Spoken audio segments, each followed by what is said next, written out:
Assalamualaikum warahmatullahi wabarakatuh. Apa khabar murid-murid? Ustazah harap semuanya dalam keadaan sihat. Ya, Ustazah harap semua dapat buku nota yang Ustazah dah bekalkan. Ya, untuk pelajaran hari ini kita belajar tafsir Al-Quran. Ya, iaitu dengan tajuk keluarga sakinah.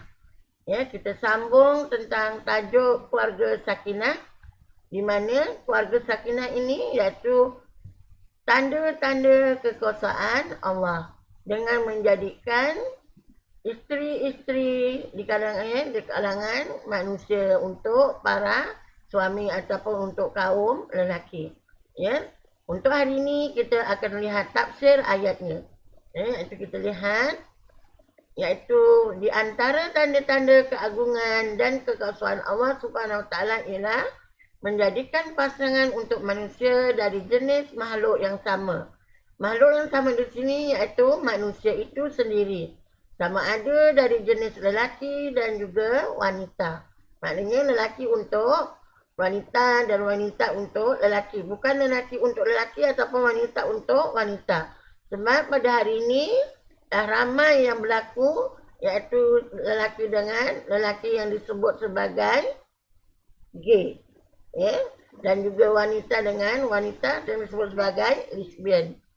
Jadi perbezaan lelaki dan wanita merupakan perbezaan yang saling melengkapi antara satu dengan yang lain. Umpamanya perbezaan antara siang dan malam. Siang untuk bekerja dan berusaha, sementara malam untuk berehat dan mencari ketenangan. Ya, kedua-duanya amat diperlukan dalam kehidupan manusia. Ya. Okey, contohnya tadi perbezaan antara lelaki dengan perempuan. Ya, iaitu di mana lelaki ni dia banyak. Allah bekalkan dia dengan sifat yang sangat sabar. Sementara wanita ni dia lebih emosional.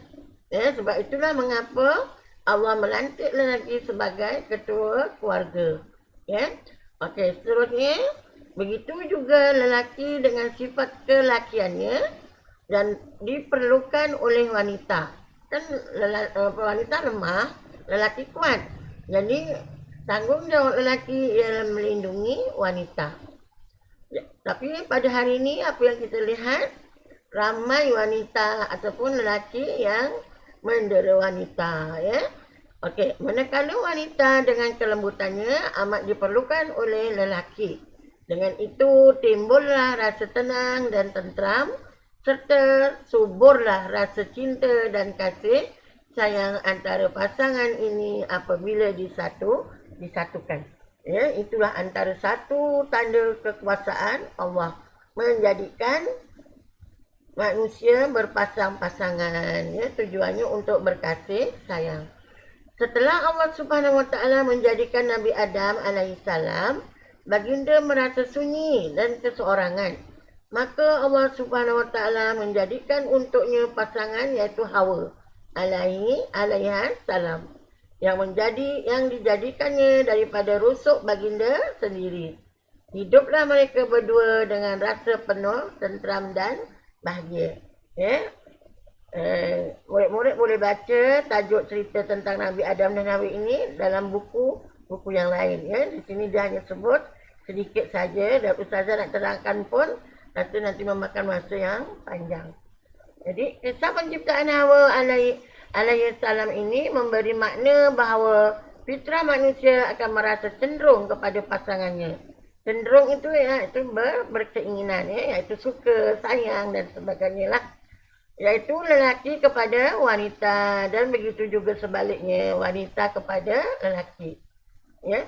Oleh sebab itu dalam Islam disyariatkan pernikahan agar fitrah manusia ini dapat diraih dan dipelihara dengan cara yang baik berlandaskan hukum syarak. Sebab itu dalam Islam iaitu cara untuk menghalalkan antara lelaki dengan perempuan iaitu dengan menikah. Ya, maka hubungan itu menjadi halal. Seterusnya, Allah Subhanahu Wa Taala menegaskan bahawa pada penciptaan kaum lelaki dan kaum wanita serta fitrah berkasih sayang dan kecenderungan perasaan antara mereka merupakan bukti kebesaran Yang Maha Esa. Manusia menggunakan akal fikirannya untuk mengambil iktibar dan menambah keimanannya. Ya, dalam surah Ali Imran ada menyebutkan bagi orang yang berakal. Ya, bagi orang yang berakal ni dia berfikir sama ada dia berdiri ke, duduk ke, baring, mengiring ke dan sebagainya. Ya, itu adalah bukti kekuasaan Allah. Kita lihat info iaitu Nabi Adam alaihissalam dan Hawa pernah hidup dalam syurga. Anak-anak mereka dilahirkan kembar, iaitu lelaki dan perempuan, kecuali kandungan terakhir iaitu seorang anak lelaki sahaja. Ya, sehinggalah satu hari Adam dan Hawa diturunkan ke bumi. Ya, okey. Seterusnya kita lihat ni kehidupan berkasih sayang. Intisari keluarga, institusi keluarga akan menikmati keharmonian, ketenteraman dan kedamaian sekiranya setiap individu hidup berkasih sayang, saling menghormati, bertolak ansur dan sentiasa melaksanakan tanggungjawab sebagaimana yang dikehendaki oleh syarak. Jadi suami mengetahui tanggungjawabnya sebagai suami dan isteri juga mengetahui tanggungjawabnya sebagai seorang isteri, dan ada tolak ansur dalam keluarga, berkasih sayang dan sebagainya, maka terbentuklah keluarga yang bahagia. Ya. Okey, kemudian keberkatan Allah pasti akan dapat diraih sekiranya sifat-sifat ini dipelihara dan diamalkan secara istiqomah. Tahu tak apa dia murid-murid istiqomah? Istiqomah ini adalah berterusan. Ya, kasih sayang ni hendaklah dipupuk dan diamalkan secara berterusan dalam kehidupan sebagaimana maksud firman Allah dalam surah Al-A'raf ayat 96. Sekiranya penduduk negeri itu beriman serta bertakwa, tentulah kami akan membuka kepada mereka pintu pengurniaan yang melimpah-limpah berkatnya dari langit dan bumi. Ya, jadi institusi keluarga beginilah yang ingin kita lihat wujud dalam masyarakat untuk membina kekuatan umat dan negara.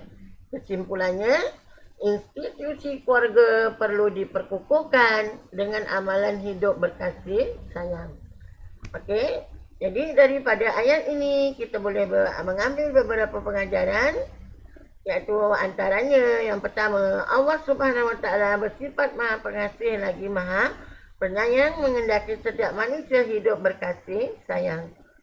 Dan yang kedua, keluarga sakinah ialah keluarga bahagia yang dibina atas dasar kasih sayang dan keimanan. Yang ketiga, pengajaran yang ketiga, Allah Subhanahu Wa Taala menjadikan kaum lelaki dan wanita untuk berkasih sayang dalam kerangka yang dibenarkan oleh syarak. Maknanya dalam ikatan perkahwinan dan pernikahan. Yang keempat, Allah Subhanahu Wa Taala menghendaki manusia merenung dan memikirkan kejadian penciptaan supaya menginsafi diri dan mensyukuri nikmat ilahi. Ini ada banyak disebut dalam Al-Quran. Ya.